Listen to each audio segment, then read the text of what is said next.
we've had 2 guests on so far, Rail Danger and Pyro Falcon, which their full talks with me about mental health will be up on YouTube. I believe later on this week, in the next couple of weeks. It's all scheduled up on the YouTube channel, so if you want to see what we talked about there, more than welcome to. There is a warning before the video and a thing after the video talking about how you can reach out for help if you are affected by anything. And they get very serious, very deep, so bear that in mind as well, but very worthwhile to watch and or listen to, because they're done in a podcast style, so you can just have them on in the background, listen to them, and you're all good to go. It's simple as that.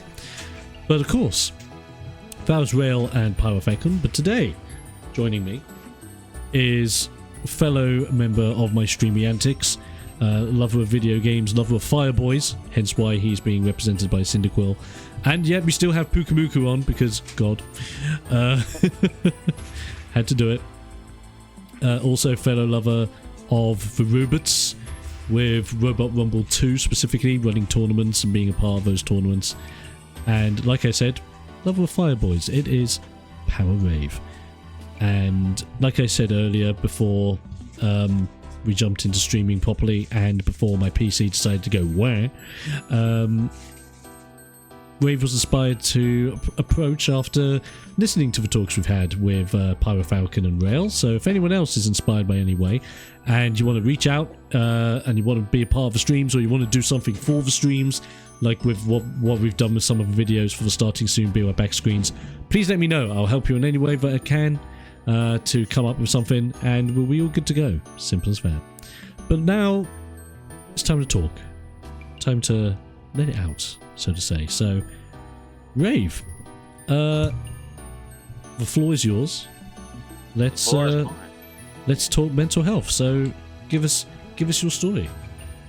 Well, most people on here probably know me as a bit of a memer and all that, but I actually do have a bit of a dark history. Okie doke. Yeah, this started at school, because why wouldn't it? Because as we all know, it all starts at school. Yeah, this is something I've actually noticed with all the talks from other people. It always starts at fucking school. It really does. It's quite crazy how it all starts around school period. Now, I don't know how early it started for you guys, but for me it was like I think I was like 7 years old. Right. When it started, I don't know if you guys are aware with the Dutch school system. Like, you have the basic school, the first 2, you start there at 4 years old. You have groups 1 to 8. Group 1 and 2 is basically just socializing with kids and that kind of stuff. Right. And in group 3 you actually start to learn basic things like math, language, all of that stuff. Gotcha. Yeah, it was in group 3 where the bullying actually started. I don't know why I was being targeted. I never actually understood that, but it just started there, and there was not much I could do about it. I don't remember too much of what all happened. I do remember some key parts that just really left a mark on me. Like, well, not a physical mark, but you get me. You get what I say. get you. Yeah. I don't know if it started with just a few people, but at some point it was the entire class, and it spread to other groups, higher groups as well. So I was being quite a target.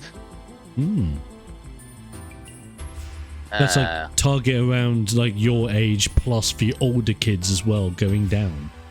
Yes. Wow. Damn. I know there of like one other person that was, I think, 1 year older than me or 1 year younger than me, I don't remember, that was also being targeted. And also, I don't know why, but that's often the case. You don't know why you're being targeted, it just happens. I get you. And when you have that many people against you, there's not much you can do. Luckily, my parents were aware of it. I did tell them at the time of what was going on and that I did not like it.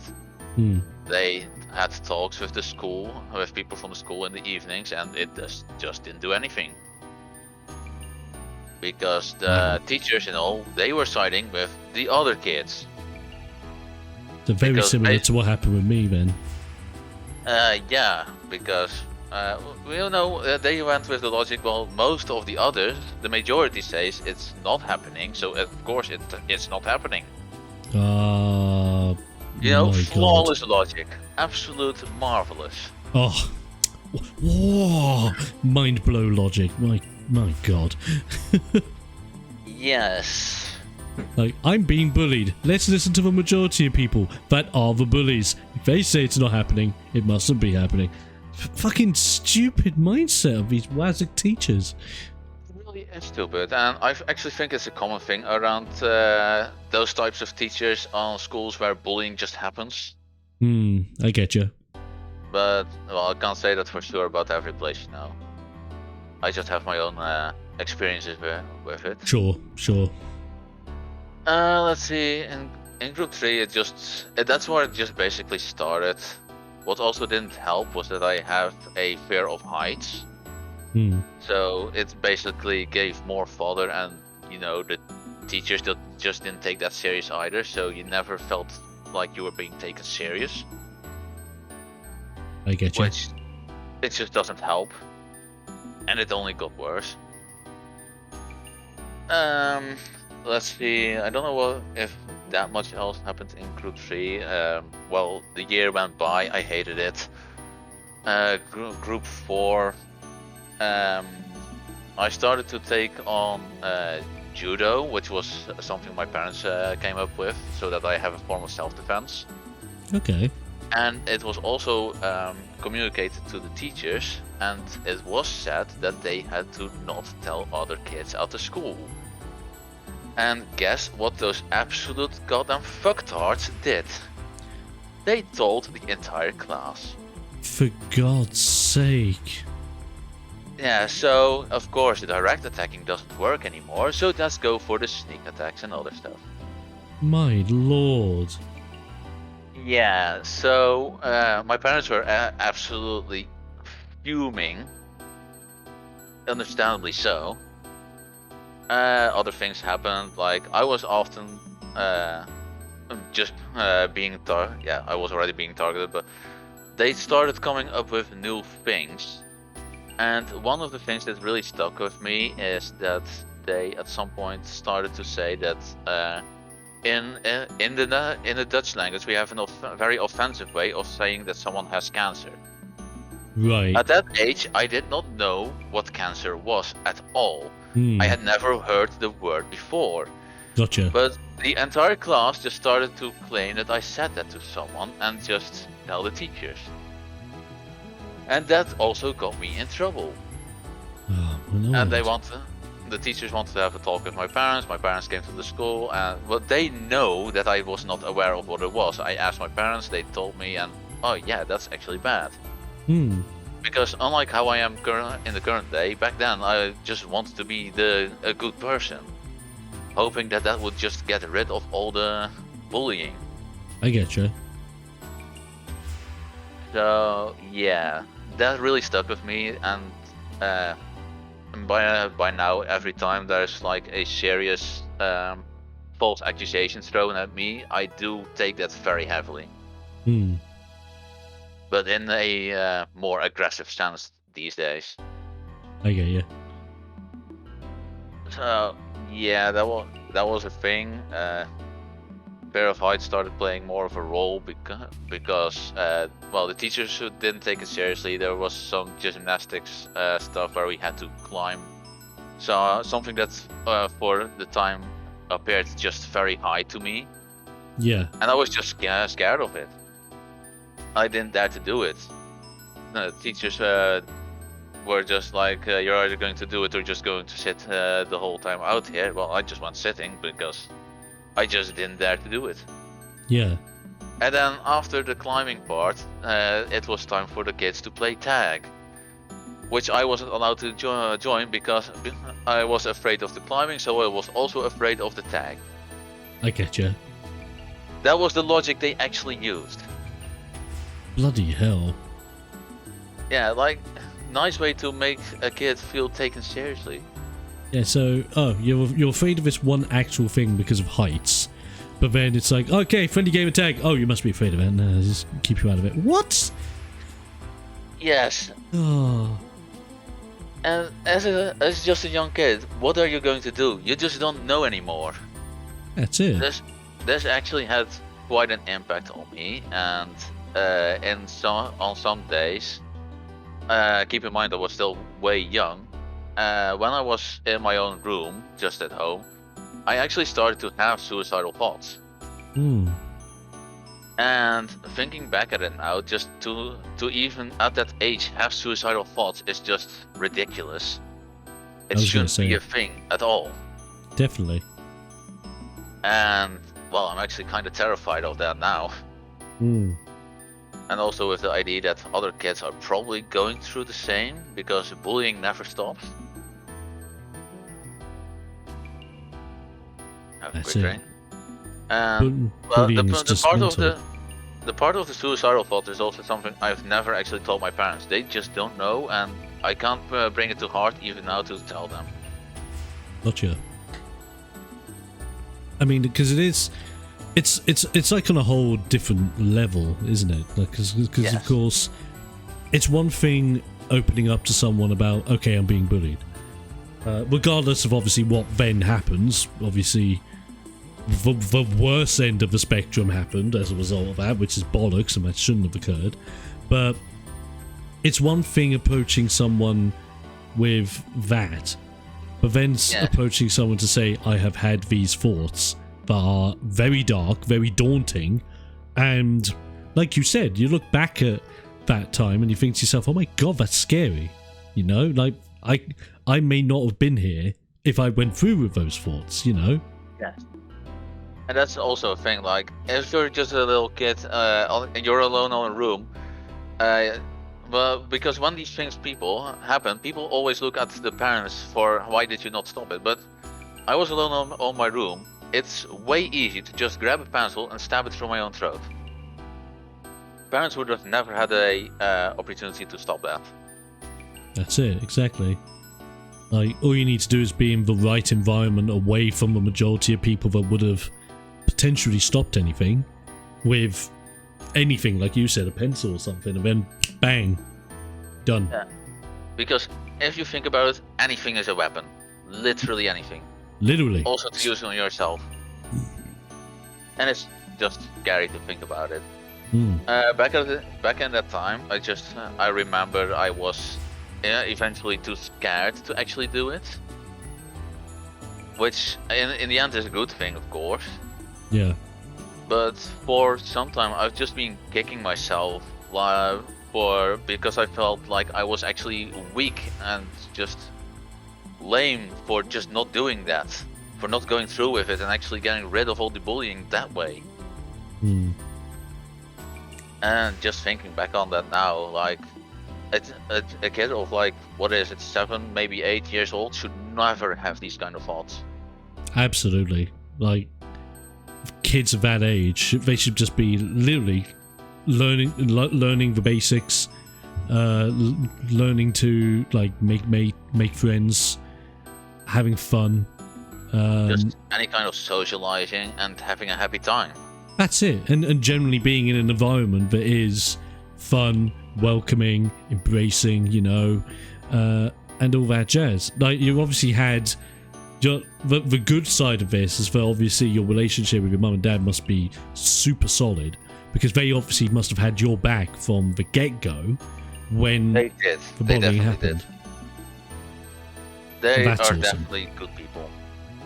That's amazing, because there's so many, especially nowadays, there's so many stories where you'll hear about like people with like similarly with like bad bullying experiences, potential suicidal thoughts, etc., and they're young kids and they just don't have that strong parental structure at home. Now that could be because either their parents don't know, so they can't get involved, or I don't want to say there's a parent that doesn't care, because you would hope that there are not parents that don't care, but we know they exist.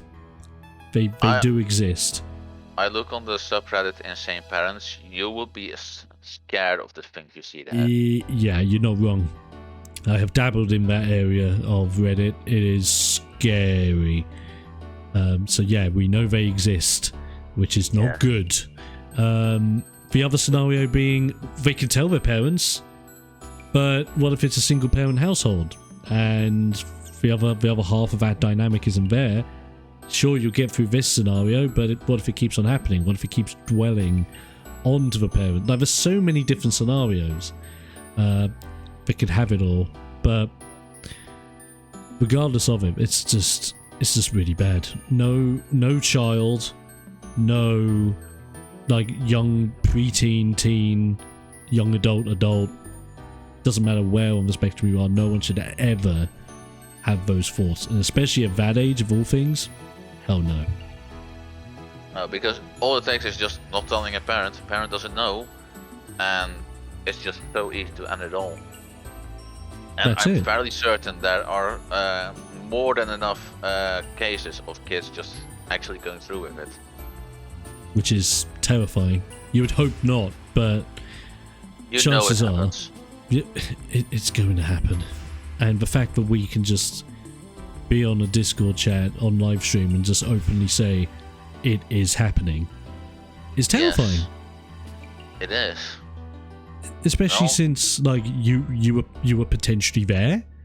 I've had an episode myself of where I've wanted to end it.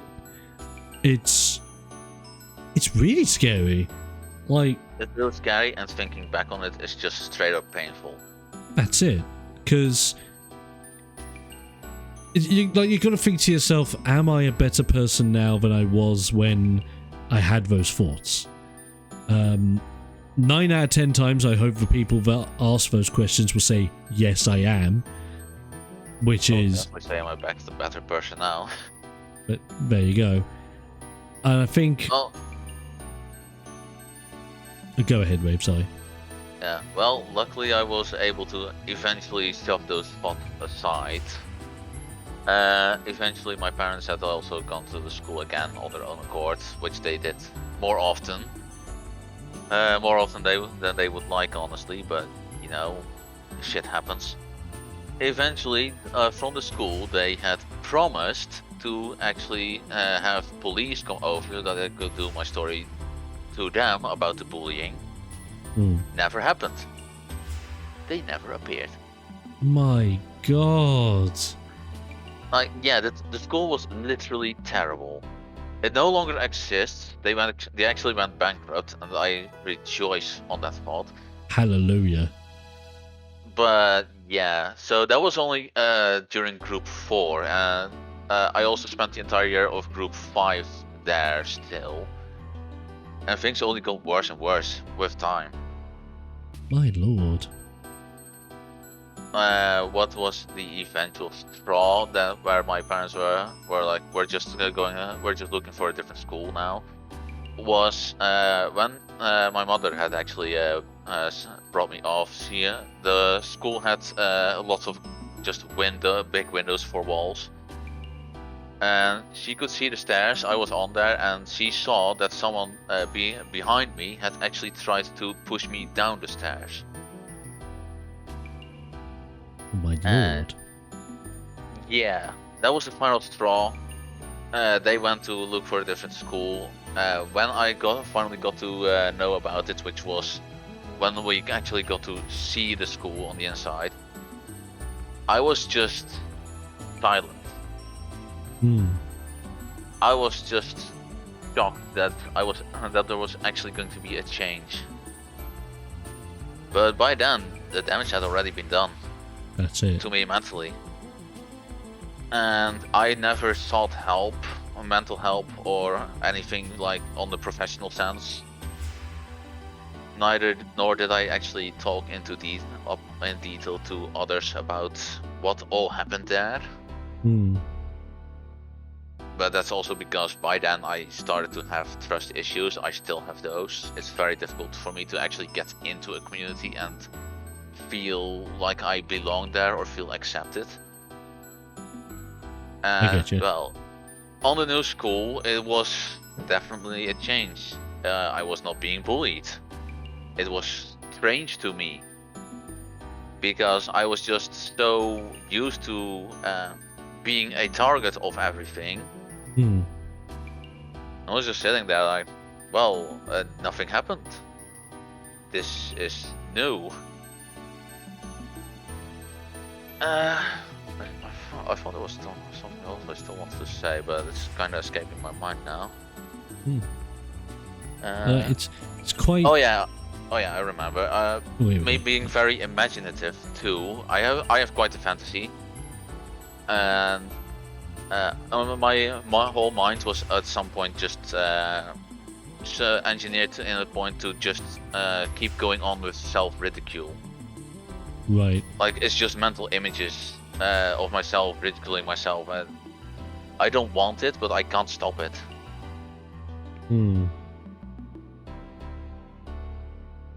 But yeah, you want to say something?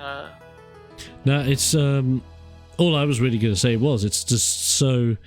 Again, like I have a lot in common in all this, with a story that I've shared with my time in school.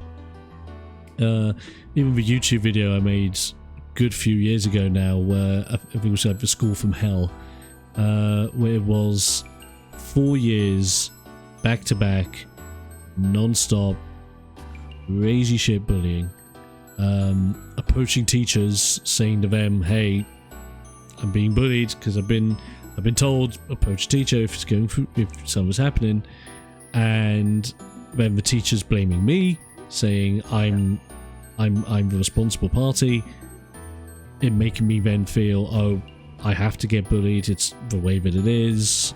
I'm the problem, and then kind of like when you change schools. When I finished my time in middle school and then went up to upper school, the environment was so different, and it was an environment that I should have had prior, but like you said, damage is already done. Yeah, the damage is done, and it's basically permanent. That's it. Like it's like as if those first 4 years like developed the problem, and then the next 4 years, even though you're in a better environment, because it doesn't clear the past 4 years that you've had, it causes that problem to just swell, just build. Like even though you're in a better place, it doesn't take away from the problem. It just keeps the problem churning like a really bad pot of stew. Yep, that's the truth of it. Another thing that was also always a thing that I was actually surprised to hear Rail talk about it, being a slow worker. I could actually relate to that, and I was surprised to hear that I'm not the only one with that. And also on the new basic school, I still had a few years to do that. Just being slower than the average just still kept biting me in the ass. Like, I get you. You always have a few asses in the classroom, and well, of course, that was an easy way to just be targeted. But it was manageable compared to what I had before, and that's saying manageable quite loosely. At least my fear of heights was being reasonably more respected. It was actually seen as an actual thing rather than just being shoved aside like, no, that doesn't exist. That's good. That's at least something. Yeah, it was a much better school.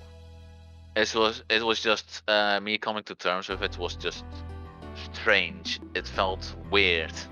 And I don't think I ever really properly came to terms with that I was at a better place then. After that you have the middle school, just like you guys have, I think. Yeah. You just learn some more advanced thing. It's kind of looking at what direction you want to go with your studies, just lightly get a taste of everything. That's it. Well, I guess things went better there. I don't know. It was a bit of a time that where everything just went decent. Yeah. Obviously, as I still had trust issues, and it was just very difficult for me to really open up to people or just to make friends. It is where I met Ramon, actually, who you are familiar with. Yeah, Ramon. Good stuff. Yes, I met him on the first year there. Awesome. Yes, of course, there's always bumps in the road, but that's what usually happens with a proper friendship. It can't always be flawless. That's it. It's always going to be highs, lows, and weird mids. Yes, but it's just like sometimes the lows just feel a bit more steep to me, if that makes sense. I get you. It's like the lows hit, like instead of it being like a mound low, where it's like, oh, you quickly bounce back. It's like a roller coaster low, where it's like, whoa, like down. Yes, and then still trying to keep it all hidden, you know, just keep all the bad feelings buried, which is unhealthy as all hell, and why and why seeking help with mental health is so important too. Very true. It's just very hard, especially with bits of like been dwelling in the childhood range for God knows how many years. It's like you said, you get like there are some people that manage to fight the symptoms, that get better to the point where they're gone. Those problems are just left completely, and that's brilliant. All the more for them. Perfect. Those people are strong as fuck. Yeah, I have respect for them. Huge respect. But there are so many where counselling or no counselling, professional help or no professional help, they'll be okay. Like on the outside, you will look at them and just think that is an okay person. They are fine, everything okay. Until you look under the hood. That's it. Then on the inside, you got those dwelling issues that may have been years ago, may have just been last week, could have been when you woke up first thing in the morning. It's still there. And it just ranges from dark to absolutely fucking terrifying. The thing of nightmares.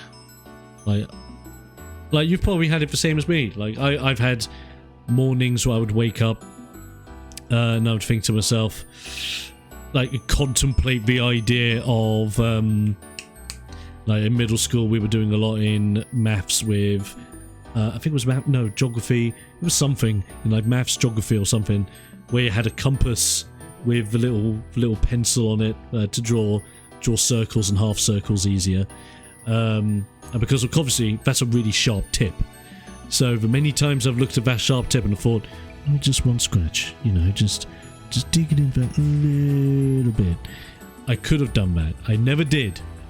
I know some people that are now my bestest friends in the whole world. They've had that experience where they have gone through with it. I've luckily never have, but it's daunting. It's terrifying to have those. Yeah, because like we can look back on it now and we know that hopefully at no point are we going to get back to that stage again. Absolutely. But the fear lingers there still. Like there's always going to be a part of you that looks back and talks about that story and thinks back at it and just thinks that is effed up. I was there. This could have all been different. And the fact that it's like the whole like multiverse idea where if you went through with it, where would things be now? It's a scary thought, and it's sometimes probably best to just not think about it, in all honesty. Yeah, and like you said, that's when you just start doing the whole like grab a bottle, shove it in, prod it, put the cork on, it'll be fine. You put it to one side, every so often it shakes, maybe it cracks a little bit. Hopefully it doesn't pop, because when it pops, that's when you know it's bad. But that's how daunting it is. Yes. Well, middle school went alright, as I think I've said before. Then came what is probably the equivalent of the upper school for you guys, where you just do the more focused on a certain study. Yeah, that's it. Yes, at first I wanted to get into kitchen work, which I was actually being decent at. Got some work placement which was part of the actual study, where you just get to gain experience in an actual company.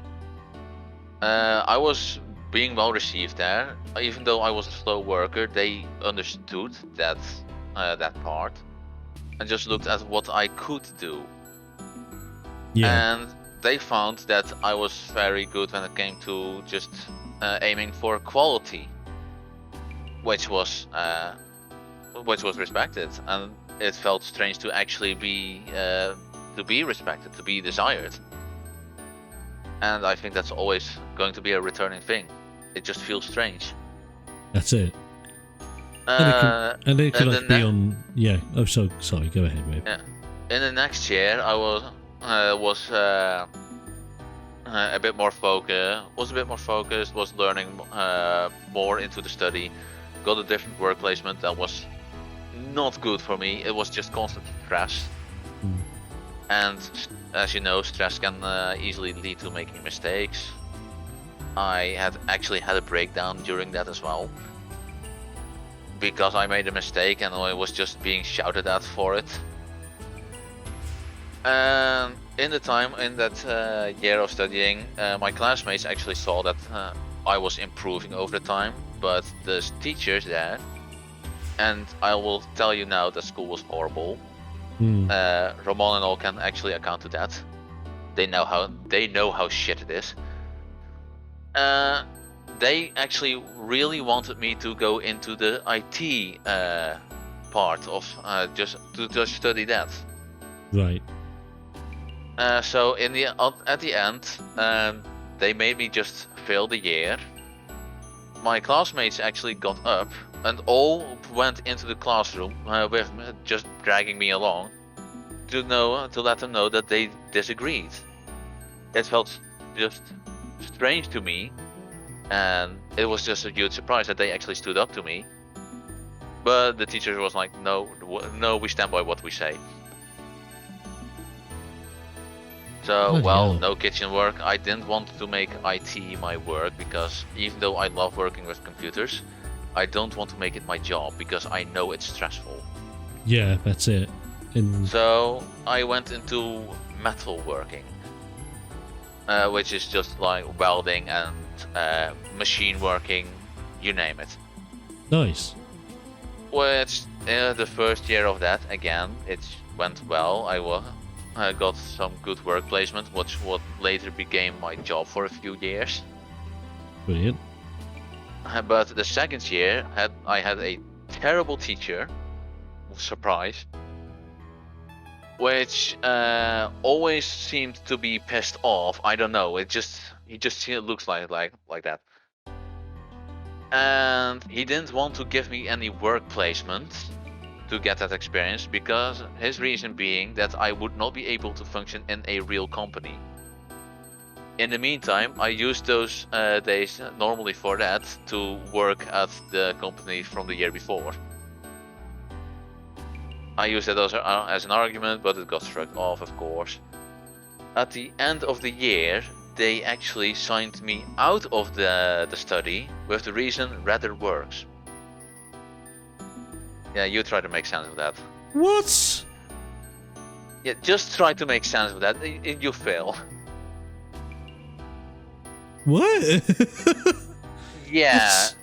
But then they also came with the thing that I should have myself tested for some mental disorder, and then I could try to study again. My parents said like, no, you're just not going to do that, because then you have a label put on you and it will be extremely difficult to get a job. That's it, right? Like, and that's... Oh my god. If people have like a mental disorder, like ADHD or are on the spectrum or whatever, those people are still fine. But when you have that label, companies look at that label and they say, no, we don't want that. Yeah, They'll just skip see it, over you. yeah, they won't see it as a way of thinking, oh, let's give them a fair chance. They'll look at it as a way of thinking, oh, that's a liability, you know. Yeah, so we didn't go ahead with that, and actually I just never went back to that school. I never finished a proper study there because they just kept working against me so much that I just don't trust that school anymore. That's terrible. Like, of especially at that age, of that time where you want encouragement to go into the things that you're passionate about and that you're obviously good at. I mean, you got that work placement. You were working your butt off and doing great there. And then they're like, no, you're not. Have this. Get the label on, then we'll talk. It's like, no. Wazix. Oh, Lord. Yeah. It was also during one of those school years. I think it was the year where they signed me out. There was also this one asshole that was just also always trying to lead on others, always think he was the cool guy and all that. Very stereotypical behavior. At some point, he actually made me snap. He had something metal, like a tool, in his hand. I just snatched it out of his hand and actually threatened to just hit him in the face with it. And he never did anything again towards me. He did try to play the victim to me, but at that time we had a replacement teacher who actually knew how I was, and just wasn't buying the lies. That's good shit. That's good at least. So at that point I actually became more incentivized to like, if people are going to be shitters to me like that, I'll just get violent. I'll just let them know that I am ready to beat the living shit out of them and send them into a hospital if need be, just to get them to shut up. Yeah, that's it. It's not a good thing that it comes to that point, but what else are you gonna do? You There just you go. try to find ways. Yeah, and especially since it was a way that worked, you know. It's that one safety net where you think, okay, if push came to shove, fists out, I'll fight for this, and I'll beat. As long as they end up in the hospital, at least I'm not in the hospital. Yeah. But it's also because in the past, being a good guy never worked. So at some point, you're just going to try. Well, let's see how being the bad guy works. And well, in this case, it worked. But well, that's also a thing, I guess, because you're always made to feel like the bad guy when you're being bullied already. Sometimes it pushes people to just become depressed and all that, and other times it pushes people to think like, oh, I'm already the bad guy, I'm just going full send with that one. That's it. You just carry that mantle and you just go, right, if I'm already perceived this way, freaking go for it, you know. I will be that bad guy. Yes. And that's also, just to pivot in this point, I think that's also why in America you have a lot of school shootings. That's actually potentially, yeah. If you explaining it like that, yeah, I think you got a very, very valid point there. Like those kids are already being pushed to feel like the bad guy. They're being portrayed as it, being made to feel like they are. What's going the extra mile then still? And in America, it's so easy to just grab daddy's gun and get shooting. That's it, right? Or heck, if you look old enough and you can get away with signing paperwork, etc., bish bosh bash, you got a gun. Yeah. Which is, and I know there'll be a lot of people out there that may potentially watch this and just go, oh, it's not that easy though, there are background checks, etc. I'm very sure there are, but just like with how we had Pyro Falcon on the other week talking about the range of what you would get from mental health wise, you can't tell me that every establishment in the US is going to painstakingly check every little bit of your life before giving you a weapon in a state that gives you the right to have that weapon. Yeah. No, sorry in if we're getting a America, little bit political, but that's how it is. In America, when you go to try to seek therapy, you get the response that Pyro Falcon had. You want what pills you want. That's it. Like, what pills you having? It's like, what? It's not what I want. Yeah. To be fair, I don't know how therapy is here in the Netherlands, but I have heard from one of my friends who has had therapy for depression that it's decent, it's good. That's good. It was That's just good to hear. positive, so I don't know in how far they spread across ages, like Minds UK does, because I've never delved into that part. I just kept it all piled up in myself, which is not good, but you know, that's just my own wrongdoing, I suppose. No, you can't rewind the clock on it, can you? It's just what it is. It's just what it is. And now I feel like I might as well just talk about it on this show when mental health is such a big thing. And after the talks from others, I've remembered things like the suicidal thoughts I had as a kid. Best to just show it, just to let it know. And this is yeah, basically just tell people don't be like me and actually seek help. This is it. Like it's. And this is why I like encouraging people to come over and have a chat with it. Even if you didn't want to chat about it on stream, which I would fully respect, but you just felt like you're open to talk to someone. But normally you wouldn't speak about this shit about it, you know? It's good. It's a sign that the little things that I'm trying to do just to start a conversation, to raise awareness, to get people that little bit more confident just to go, this was bad. Let's talk about it. That's all. Like I said to you before we started the streamy bits this evening, I wasn't doing this with the intention of only getting on people that live stream, only getting people on that make content, only getting people on that have like something that they can forward people onto after they've done their spiel.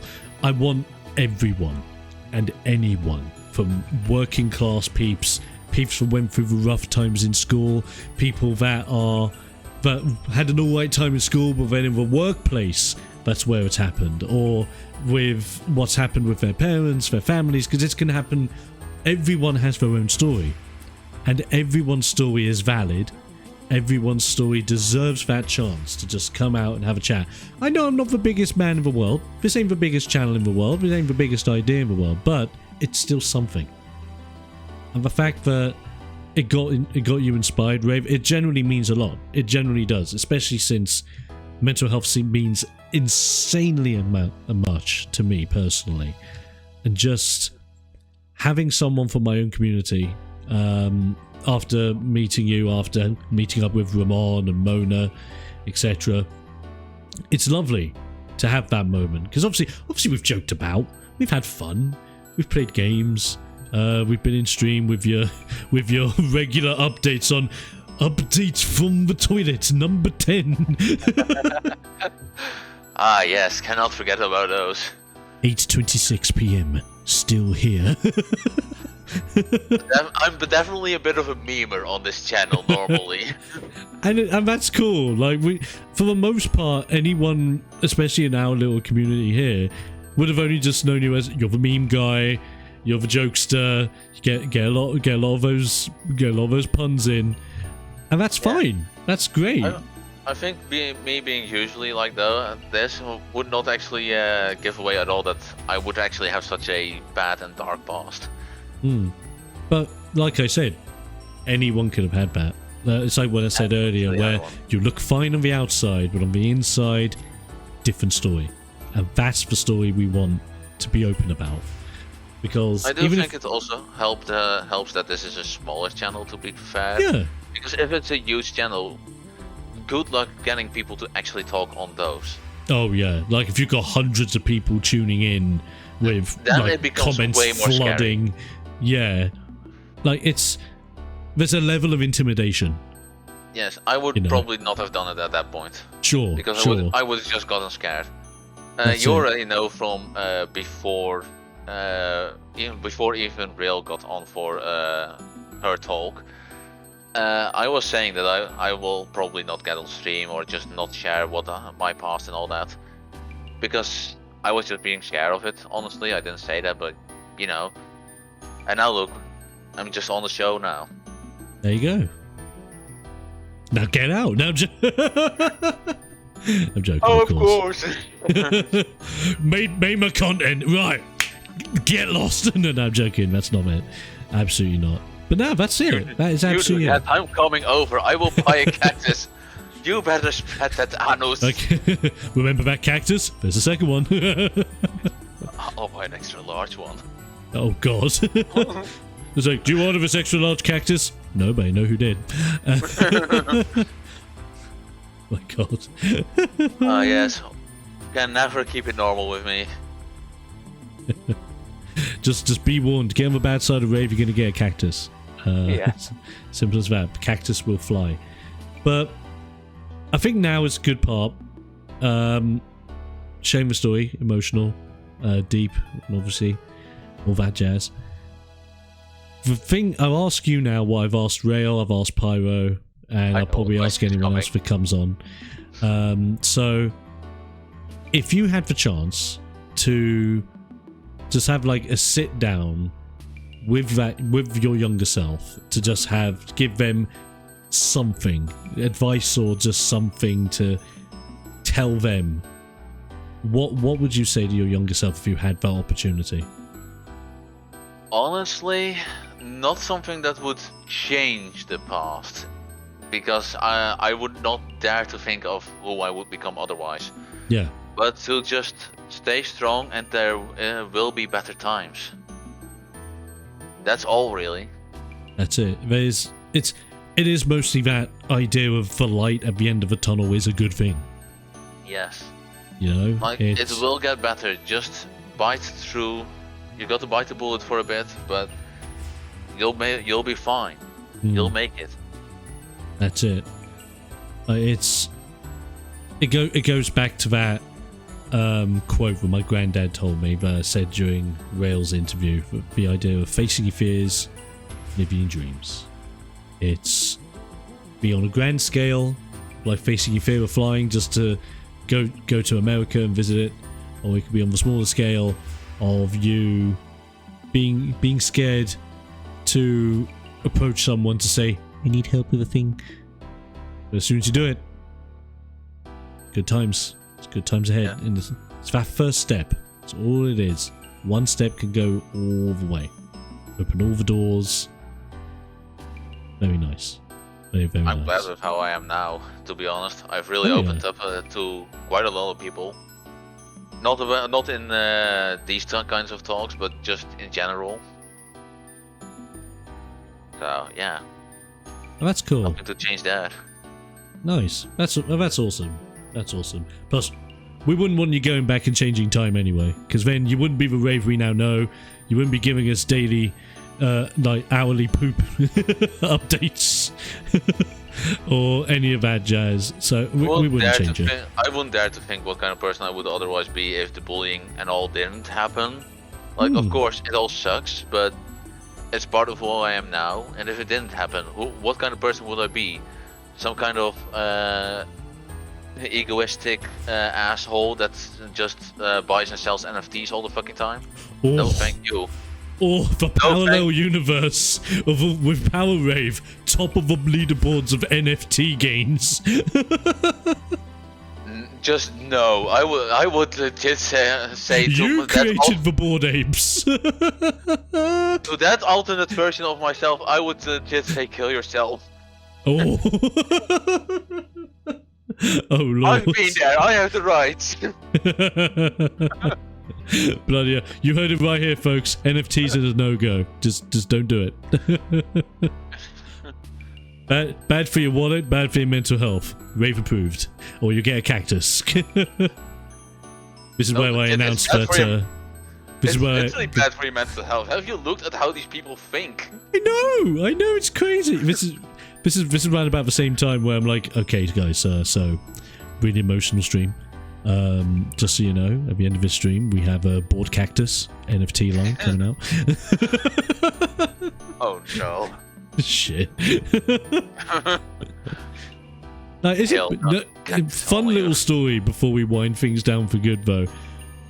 Do you want to know what's hilarious? I had someone I haven't spoken to in years who's gotten into NFTs.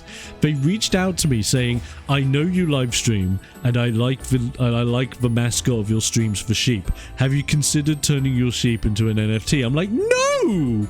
Are you kidding me? How dare you? Yeah, I haven't spoke to you in like 10 plus years. You want me to turn my mascot into an NFT? Please tell me your exact response to that question was: have you considered shoving an entire shovel up your ass? Of cactuses, yes, I did. Shovel of cactuses. Specifically of cacti. It was so bad. Like this is a person who I haven't spoken to in like a good 10 plus years. Kept on Facebook because, meh, it's alright. It's fat. Now you wish it were more years. That moment, I will literally depict what happened. He told me the idea. I told him to, in a lack of better terms, go screw yourself. Began to check, just out of curiosity, check his profiles, and saw that it was just swamped with all this like detailed explanation on how good they are. And you know what did it for me? What did it for me was, it wasn't that. I ended up removing him from my list of mates and contacts on Facebook, etc., because he had a post specifically trying to defend the idea that the Earth is flat. Oh, it's a flat earther too. I lost it. I completely lost it. I'm like, no, this realm of reality, thank you. His IQ must be the same as the temperature on Antarctica. Yeah, just minus 10,000. My fucking god.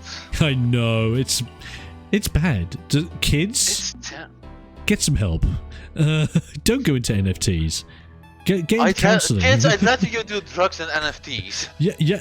Not that we encourage doing drugs unless they're drugs that are meant to help you. But seriously, at least you know you have a market with drugs.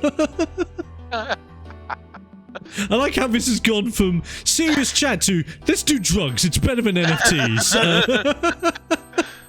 Welcome to the live stream, ladies and gentlemen. Oh, I love this.